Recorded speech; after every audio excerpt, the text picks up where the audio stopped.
I thought I was doing carnivore right, but I realized I was eating too much protein, not enough fat, and I was missing some key nutrients. Here's what I changed. So over the last 4 weeks, some of you may know I've gone high fat carnivore. You can check out my last video with all the details of that. I'll put the link down below in the notes.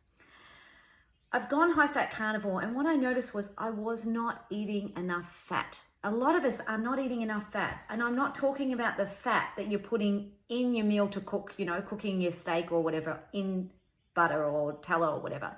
It needs to be fat on top of that. So it's a little bit different if you're not used to it.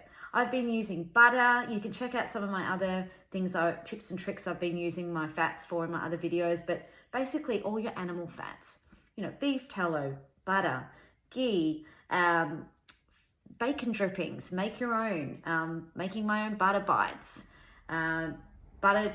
beef trimmings from the butcher and putting them in the air fryer. So there's lots of different ways of getting fat.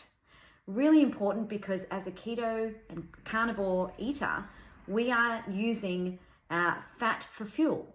Ultimately, the goal is to be in ketosis. We're creating ketones for our energy. We're not using carbohydrates for energy. It's a different energy system. So if you are not being fairly strict and being careful with what you're eating, you will not be in ketosis and you will not be burning fat for fuel. So ultimately that's the goal, and we need fat to do that. And the fat looks after our whole body. If you don't have enough fat, you will feel unwell. You will feel tired. You won't be sleeping well. Your hair might be falling out. Your skin won't look good. You'll feel burnt out. You'll be moody. There's so many hints that our bodies will give us. You just have to listen to them.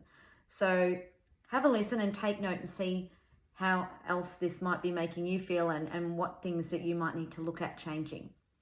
The other change was lowering my protein. I was eating way too much protein. I don't need that much protein. My body can't break that down. We only, our stomach acids and everything that is used to break everything down in terms of protein, if you're having too much, it can just be too overwhelming on your system, and it has a lot of trouble with breaking it down, which you can end up with all sorts of issues, from kidney stones and gallbladder issues, tummy pains and cramps. There's so many things that can go wrong if you're having too much protein.